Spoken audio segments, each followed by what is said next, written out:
Welcome back to CMA Telugu. So ఈరోజు topic మనకి పీజీబీ హెడ్లో ఏ income chargeable అవుతుంది అండ్ ఛార్జింగ్ సెక్షన్ ఏంటి అనేది ఈరోజు టాపిక్ మనం మాట్లాడుకోబోతున్నాం. అండ్ మనం ఏదైతే మెటీరియల్ చూస్తున్నామో అది మన ఇన్స్టిట్యూట్ మెటీరియల్ అండి, ఐసిఎంఏ వెబ్సైట్లో దొరుకుతుంది. సో మనకి పీజీబీపీ ప్రకారం వస్తే మనకి ఛార్జింగ్ సెక్షన్ ఏంటి అంటే సెక్షన్ 28. సో సెక్షన్ 28 మనకి చెప్తుందనమాట ఏ ఇన్కమ్స్ నువ్వు పీజీబీపీ హెడ్ కింద ఛార్జబుల్ చేయగలవు అండ్ ఏది మనకి ట్యాక్సిబుల్ అవుతుందని చెప్పి మనకి సెక్షన్ 28 చెప్తుంది. సో ఫస్ట్ మనం మాట్లాడుకోవాల్సింది ఏంటంటే ఏ ఇన్కమ్స్ పీజీబీపీ హెడ్ కింద వస్తాయి. Section 28 enlist the incomes which are taxable under the head profits and gains of business or profession. So కొన్ని ఇన్కమ్స్ ఉన్నాయి, ఆ ఇన్కమ్స్ పీజీబీపీ హెడ్ కింద ట్యాక్సిబుల్ అవుతాయి. ఆ ఇన్కమ్స్ ఏంటివి అనేది సెక్షన్ 28 చెప్తుంది. సో ఏంటి అంటే ఫస్ట్ది profits and gains of any business or profession. So ఇక్కడ డైరెక్ట్గా చెప్పారు ఏ ప్రాఫిట్ కానీ ఏ గెయిన్ కానీ అంటే ఏంటి, లాభంకి సంబంధించి ఆర్ ఆదాయంకి సంబంధించి ఏ బిజినెస్కి సంబంధించి అయినా ప్రొఫెషన్కి సంబంధించి అయినా వస్తే అది డైరెక్ట్గా పీజీబీపీ హెడ్ కిందే ఇంక్లూడ్ చేస్తాం, పీజీబీపీ హెడ్ కిందే ట్యాక్సిబుల్ అవుతుంది. సో ఇది section 28 clause 1. Any income from business or profession including income from speculative transactions shall be taxable under this head. So మనకి ఇవన్నీ కూడా ఇంకా డీటెయిల్గా డెప్త్గా వెళ్ళేటప్పుడు వస్తూనే ఉంటాయి. సో స్పెక్యులేటివ్ ట్రాన్సాక్షన్ అంటే ఏంటి, స్పెసిఫైడ్ బిజినెస్ అంటే ఏంటి, ఇవన్నీ కూడా మనకి తర్వాత టాపిక్స్లో వస్తాయి. సో మనకి స్పెక్యులేటివ్ ట్రాన్సాక్షన్ అయినా సరే బిజినెస్ ఇన్కమ్ కిందే ట్యాక్సిబుల్ అవుతుంది, అంటే పీజీబీపీ హెడ్లోనే ట్యాక్సిబుల్ అవుతుంది. అండ్ సో సెకండ్ పాయింట్ ఏంటంటే compensation to management agency. So ఇది సెక్షన్ 28 క్లాస్ 2. ఇక్కడ ఏంటంటే ఏదన్నా కాంపన్సేషన్ మేనేజ్మెంట్ ఏజెన్సీ రిసీవ్ చేసుకుంటే అది పీజీబీపీ హెడ్లోని ట్యాక్సిబుల్ అవుతుంది. కానీ ఎవరు రిసీవ్ చేసుకుంటే ట్యాక్సిబుల్ అవుతుంది, ఎవరు రిసీవ్ చేసుకుంటే ఆ ఇన్కమ్ అనేది పీజీబీపీ హెడ్లో వస్తుందంటే any compensation or other payment due to or received by. ఇక్కడ ఎవరు రిసీవ్ చేసుకుంటున్నారు కాంపన్సేషన్ అంటే any person managing the affairs of Indian company. So Indian కంపెనీని మేనేజ్ చేస్తున్నాడు, ఆ కంపెనీ యొక్క అఫైర్స్ కానీ ఏదైనా సరే ఇండియన్ కంపెనీవి ఆ పర్సన్ మేనేజ్ చేస్తున్నాడు అండ్ ఆ పర్సన్ రిసీవ్ చేసుకుంటున్నాడు కాంపన్సేషన్. అండ్ నెక్స్ట్ పాయింట్ ఏంటి, any person managing the affairs of any company in India. So ఇండియాలో ఉన్న ఏ కంపెనీని అయినా సరే మేనేజింగ్ చేస్తున్నా ఆ అఫైర్స్ని కంట్రోల్ చేస్తున్న కంపెనీ అఫైర్స్ని ఆ పర్సన్ తీసుకుంటే ఎలా ఉంటుంది అంటే in connection with termination or modifications of terms and conditions of his appointment. So అతని అపాయింట్మెంట్కి సంబంధించి కండిషన్స్ కానీ టర్మ్స్ కానీ ఏదైనా సరే మోడిఫికేషన్ చేసిన ఆర్ టర్మినేషన్కి సంబంధించి ఏదైనా సరే కాంపన్సేషన్ తీసుకున్నాం అంటే ఏంటి, ఎవరైతే ఆ పర్సన్ రిసీవ్ చేసుకుంటున్నాడో కాంపన్సేషన్ అతను రిటైర్మెంట్కి సంబంధించి కానీ ఆర్ అతను చేసే బిజినెస్లో తన రోల్ ఏదైతే ఉంటుందో అతని అపాయింట్మెంట్కి సంబంధించి ఏమన్నా మోడిఫికేషన్స్ చేస్తే, అంటే మనం బిజినెస్లో స్టార్ట్ అయ్యే ముందు అగ్రిమెంట్ రాసుకుంటాం కదండి, నేను ఇన్ని రోజులు చేస్తానో లేకుంటే పలానా అని కాంట్రాక్ట్ అగ్రిమెంట్ రాసుకుంటాం. సో దాంట్లో ఏదైనా మనం చేస్తున్నాం, మోడిఫికేషన్ చేస్తున్నాం, సో నువ్వు ఎంత మోడిఫై చేయడం వల్ల నీకు ఇంత లాస్ అయింది, సో నేను కాంపన్సేషన్ చేస్తున్నానని చెప్పి ఆ కంపెనీ మేనేజ్మెంట్ అఫైర్స్ ఎవరైతే చేస్తున్నారో ఆ పర్సన్కి మనం కాంపన్సేషన్ ఇచ్చాం. సో అప్పుడు అది పీజీబీపీ హెడ్లో ఇన్కమ్ కింద ట్రీట్ చేసి ఇన్కమ్ కింద ట్యాక్సిబుల్ చేస్తారనమాట పీజీబీపీ హెడ్లో. And next any person holding an agency in India for any part of the activities relating to business of any other person. So ఇక్కడ ఏంటి, ఆ పర్సన్ ఏజెన్సీని హోల్డ్ చేస్తున్నాడు, ఇందాక ఏమన్నారు, ఆ పర్సన్ కంపెనీ యొక్క మేనేజింగ్ అఫైర్స్ని కంట్రోల్ చేస్తున్నాడు ఆర్ మేనేజింగ్ అఫైర్స్ని ఫాలో అవుతున్నాడు. ఇక్కడ ఏంటి, ఆ పర్సన్ హోల్డింగ్ ఏజెన్సీ అన్నమాట. So any person holding an agency in India. So ఇండియాలో ఒక ఏజెన్సీ ఉందన్నమాట ఆ పర్సన్కి for any part of the activities relating to business of any other person. So ఏంటి, వేరే అదర్ పర్సన్ యొక్క బిజినెస్కి ఈయన ఏజెంట్ అనమాట, అంటే వేరే పర్సన్ బిజినెస్కి ఈయన ఏజెంట్. సో ఈయన టర్మినేషన్కి సంబంధించి కానీ అంటే ఆయన చేసే ఏజెన్సీకి సంబంధించి termination of agency or modification of terms and conditions in relation డే టు. సో ఆ ఏజెన్సీకి సంబంధించి ఆయన ఏమన్నా కండిషన్స్ రాసుకున్నాడు అనుకోండి బిజినెస్లో స్టార్ట్ అయిపోయింది, అప్పుడు దాంట్లో ఏమైనా మోడిఫికేషన్ చేసిన ఆర్ టర్మినేషన్ ఆఫ్ ఏజెన్సీకి సంబంధించి ఏమన్నా డీటెయిల్స్ మళ్ళీ మార్చుకున్నా అప్పుడు కాంపెన్సేషన్ ఇస్తారు. సో నువ్వు ఇంత లాస్ అయ్యావు, నువ్వు నీ అగ్రిమెంట్ని మార్చుకోవడం వల్ల, మాడిఫై చేయడం వల్ల నీకు ఇంత నష్టం జరిగింది, ఇంత నష్టం జరుగుండేది, ఆర్ నువ్వు ఎంత ప్రాఫిట్ని మిస్ అయిపోతున్నావు ఇది మార్చుకోవడం వల్ల అని చెప్పి ఆ పర్సన్ ఎవరైతే ఆ ఏజెంట్ ఉన్నాడో ఆర్ పర్సన్ హోల్డింగ్ ఏజెన్సీ ఉన్నాడో ఆ పర్సన్ యొక్క ఇన్కమ్ని ఆ పర్సన్కి మేము ముందు కాంపన్సేషన్ ఇస్తారు. అండ్ ఆ కాంపన్సేషన్ని మన ఇన్కమ్ లాగా ట్రీట్ చేసుకొని పీజీపీపీ హెడ్లోనే మనం ట్యాక్సిబుల్ చేస్తాం. Next, any person the vesting in the government or any corporation owned or controlled by the government of management of any property or business. Any person vesting in the government or in any corporation owned and controlled by the government of the management of any property or building. So ఆ పర్సన్కి ఏమన్నా సరే government ఏమన్నా in connection with government own చేసినా control చేసినా సరే దానికి సంబంధించి ఏమైనా కాంపన్సేషన్ ఉంటే ఆ కాంపన్సేషన్ అనేది మనకి పీజీపీపీ హెడ్లోనే ట్యాక్స్లో అవుతుంది. And next, any person the termination on the or the modification of terms and conditions of any contract relating to business. So ప్రతి బిజినెస్లో కూడా మనం మామూలుగా చెప్పాలంటే, క్యాజువల్గా చెప్పాలంటే బిజినెస్ చేస్తున్నాం, ఇంతమంది ఉన్నారు, పార్ట్నర్స్ ఉన్నారు, ఇంతమంది మెంబర్స్ ఉన్నారు, సో నా కింద ఇంతమంది వర్క్ చేస్తున్నారు ఆర్ నేను వాళ్ళ కింద వర్క్ చేస్తున్నానని నార్మల్గా చెప్పచ్చు. కానీ బిజినెస్ పాయింట్ ఆఫ్ వ్యూలో చెప్పాలి అంటే వాళ్ళు కాంట్రాక్ట్ రాసుకుంటారు, ఇన్ని రోజులు ఉంటాను, ఇన్ని చేస్తాను, నా డ్యూటీస్ ఇవి నేను చేయాల్సిన డ్యూటీస్, ఒకవేళ మిస్ అయితే నాకు ఇంత ఇన్కమ్ ఇవ్వండి ఆర్ నేను అన్నీ పర్ఫెక్ట్గా చేస్తే ఇంత ఇన్కమ్ ఇవ్వండి అని చెప్పి ముందుగానే వాళ్ళు ఒక కాంట్రాక్ట్ రాసుకుంటారనమాట. సో ఇంత 1 year వర్క్ చేసి నేను వెళ్ళిపోతాను, సో 1 year వరకే contract, 2 years or lifelong ఇలాంటివి ఉంటాయన్నమాట. సో అంటే నేను పర్మనెంట్గా మీ బిజినెస్లోనే ఎప్పుడైతే మీ బిజినెస్ క్లోజ్ చేస్తారో, ఎప్పుడైతే వైండింగ్ అప్ జరుగుతుందో మీ బిజినెస్, అప్పుడు దాకా నేను మీతోనే వర్క్ చేస్తాను, ఇలాంటివన్నీ రాసుకుంటారు ముందుగానే కాంట్రాక్ట్లో. సో అలాంటి కాంట్రాక్ట్లో ఏమన్నా సరే మార్పులు చేర్పులు చేసి మాడిఫై చేసి, సో నువ్వు ఇంత లాంగ్ టైం ఉండటానికి వీలేదు, సో 1 year 2 years నువ్వు ఉండాలి అని ఏదైనా రీజన్స్ అవ్వచ్చు, ఏదైనా సిచ్యువేషన్ అవ్వచ్చు, మాడిఫై చేస్తున్నారు. సో అలా మాడిఫై చేయడం వల్ల నువ్వు లైఫ్ లాంగ్ ఉండాల్సింది 1 year 2 yearsలో నీకు వెళ్ళిపోతున్నావు, సో నీకు కాంపన్సేషన్ ఇస్తున్నానని చెప్పి ఆ పర్టికులర్ బిజినెస్ వాళ్ళు కాంపన్సేషన్ ఇస్తారు. సో అలాంటప్పుడు ఆ పర్సన్ ఆ ఇన్కమ్ని బిజినెస్ ఇన్కమ్ లాగా తీసుకుంటారనమాట. ఇన్కమ్ ట్యాక్స్ ప్రకారం ఆ ఇన్కమ్ ఏదైతే ఉందో కాంపన్సేషన్, ఆ మేనేజ్మెంట్ ఏజెన్సీ ఆ ఇన్కమ్ని పీజీబీపీ హెడ్లో ట్యాక్స్ బిల్ చేస్తారనమాట. అండ్ నెక్స్ట్, థర్డ్ అనమాట, income of trade are professional associations. So trade యొక్క ఇన్కమ్ కానీ, ప్రొఫెషనల్ అసోసియేషన్స్ యొక్క ఇన్కమ్ కానీ, అంటే నిజంగా చెప్పాలి అంటే ట్రేడ్ అంటే బిజినెస్కి సంబంధించిన ఇన్కమ్ కానీ, ప్రొఫెషనల్ అసోసియేషన్స్ వాటికి సంబంధించి ఇన్కమ్ కానీ పీజీబీపీ హెడ్లో ట్యాక్స్బుల్ చేస్తారు. సో ఇది ఏ సెక్షన్ అంటే సెక్షన్ 28 Class 3 అనమాట. Income derived by A trade, professional are similar association from rendering specific services to its members shall be taxable under this head. So ఇదనమాట మనం ఫస్ట్లో బిజినెస్ డెఫినేషన్లో చెప్పుకున్నట్టు, ప్రొఫెషనల్ డెఫినేషన్లో చెప్పుకున్నట్టు, బిజినెస్కి సంబంధించి కానీ ప్రొఫెషన్కి సంబంధించి కానీ ఏమైనా యాక్టివిటీస్ చేయని అండ్ వాటి నుంచి ఏ ఇన్కమ్ వచ్చినా సరే పీజీబీపీ హెడ్లో ట్యాక్స్బుల్ చేస్తారనమాట. Section 28 Class 3. సో మనకి సెక్షన్ 28 అనేది ఛార్జింగ్ సెక్షన్ అనమాట పీజీబీపీలో. సో మనకు ఒక్కొక్క హెడ్లో ఒక్కొక్క ఛార్జింగ్ సెక్షన్ ఉంటుంది కదా, అలాగే పీజీబీపీ హెడ్లో సెక్షన్ 28 అనమాట. This is an exception to the general principal that A surplus of mutual association cannot be taxed. So ఇక్కడ ఏం చెప్పారు, దీంట్లో ఒక ఎగ్జామ్షన్ ఉందంట, అంటే ఎక్సెప్షన్ ఉంది అంటే ఏంటి, దాని మీద ట్యాక్స్బుల్ అవ్వదు, దాన్ని ఇన్కమ్ లా ట్రీట్ చేయరనమాట. ఏంటి, income of trade are professional association అన్నారు. అంటే ట్రేడ్ అంటే బిజినెస్కి సంబంధించి, ప్రొఫెషనల్ అసోసియేషన్ అంటే ప్రొఫెషనల్ యాక్టివిటీస్కి సంబంధించి, వాటి ఇన్కమ్ని అయితే ఇన్కమ్లా ట్రీట్ చేసి పీజీబీపీ కింద ట్యాక్స్బుల్ చేస్తారంట.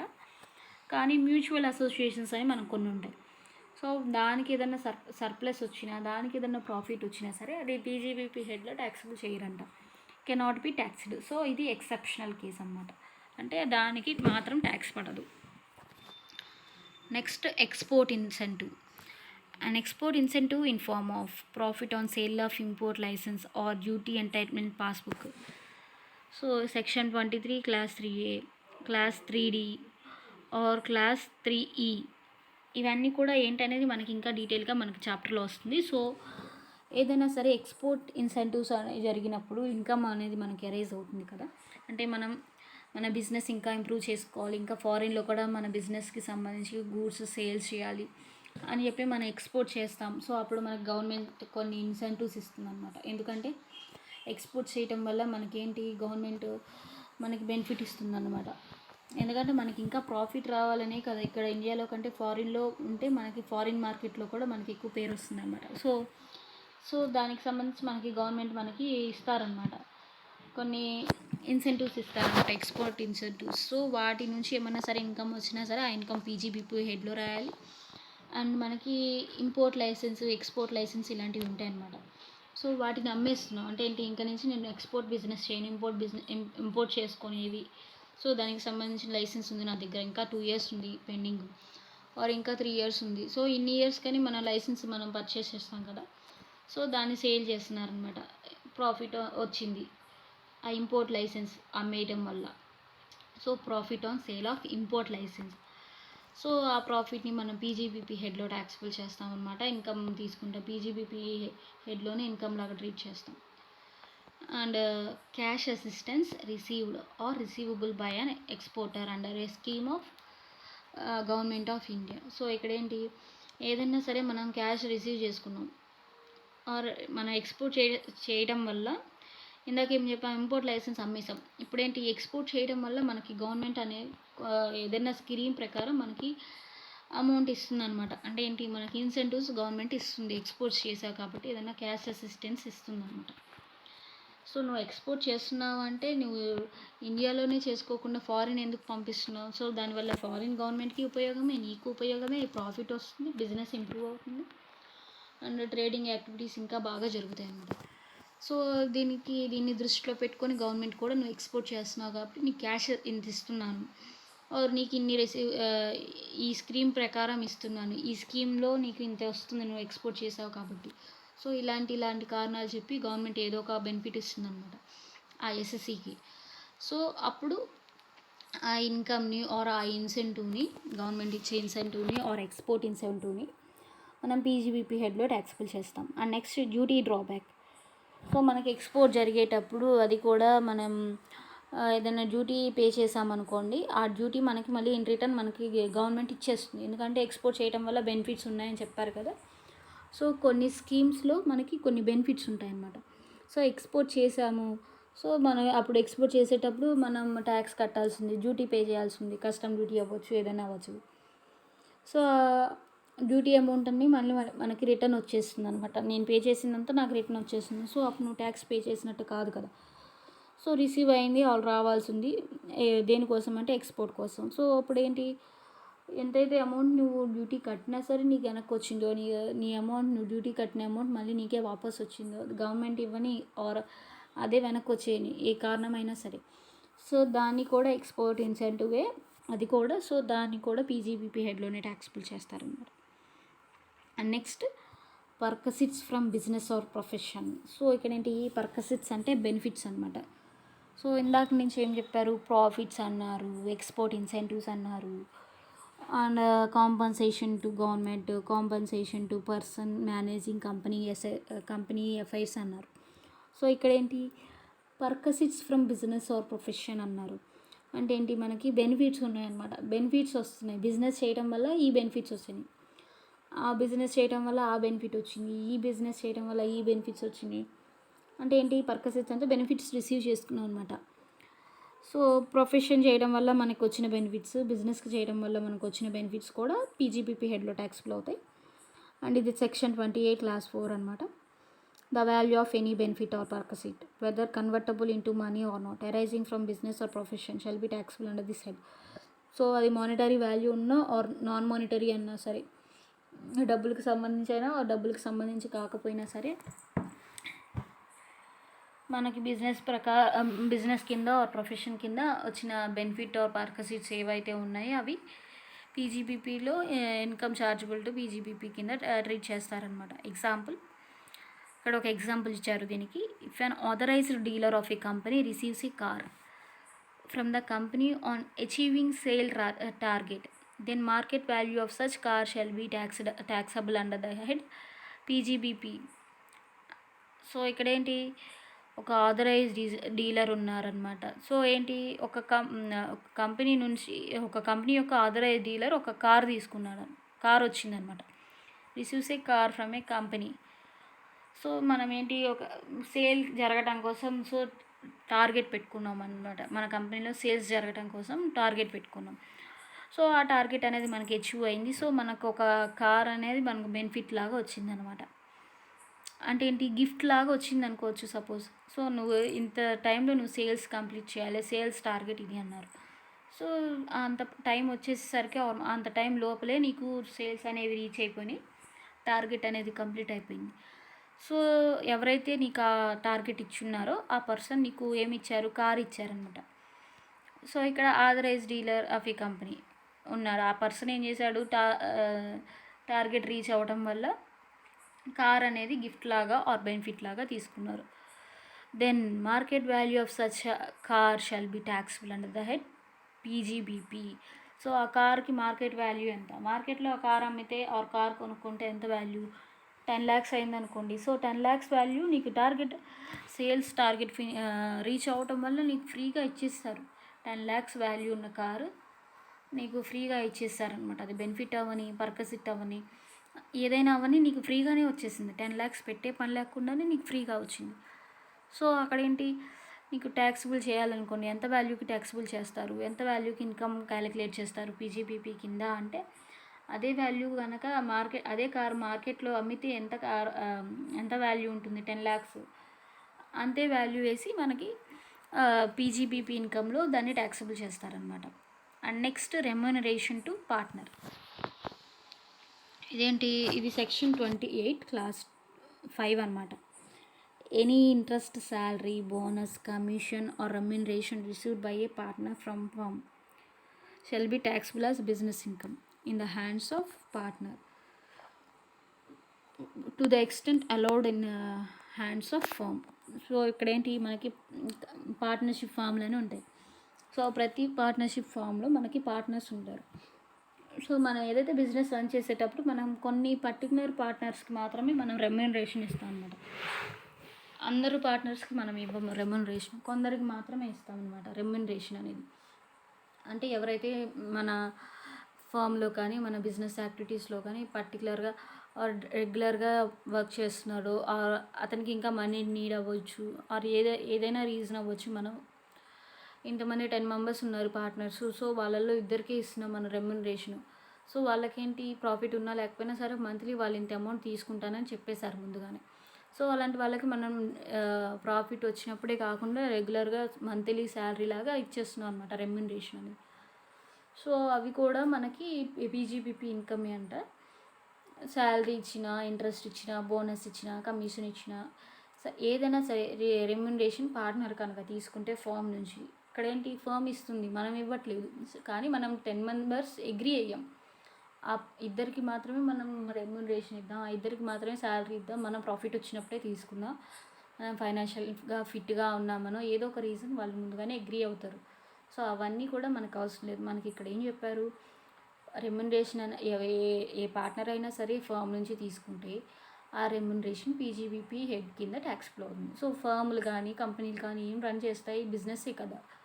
సో మనకు పార్ట్నర్షిప్ బిజినెస్, ప్రొప్రైటర్షిప్ బిజినెస్, ఇవన్నీ కూడా ఏంటి, బిజినెస్సే కదా. సో అది కూడా బిజినెస్ ఇన్కమే కదా. సో పార్ట్నర్కి రెమ్యూనరేషన్ ఇచ్చినా కానీ అది ఆ రెమ్యూనరేషన్ అమౌంట్ ఎంతైతే ఉందో అంతే అమౌంట్ పీజీబీపీ హెడ్లో ట్యాక్సిబుల్ అవుతుంది. And next amount received are receivable from for certain agreement. So మనకేంటి, కొంత అమౌంట్ అగ్రిమెంట్లో రావాలి, అగ్రిమెంట్లో నేను ఇంత అమౌంట్ రావాలని రాసుకున్నా, అంత అమౌంట్ రావాల్సి ఉంది ఆర్ వచ్చేసింది. సో ఇది ఏంటి అనేది మనం నెక్స్ట్ క్లాస్లో డిస్కస్ చేద్దాం. సో ఈరోజు క్లాస్ ఇక్కడితో అయిపోయింది. అండ్ మనం ఏమైతే ఇన్కమ్స్ పీజీబీపీ హెడ్లో ట్యాక్సిబుల్ అవుతాయి అని చెప్పి ఈరోజు క్లాస్లో మాట్లాడుకున్నాం. అండ్ ఈ టాపిక్ ఇంకా ఉంది, అది రేపు మాట్లాడుకుందాం. And thanks for watching. Please like, share, subscribe to my channel CMA Telugu. Please like, share, subscribe to my channel CMA Telugu.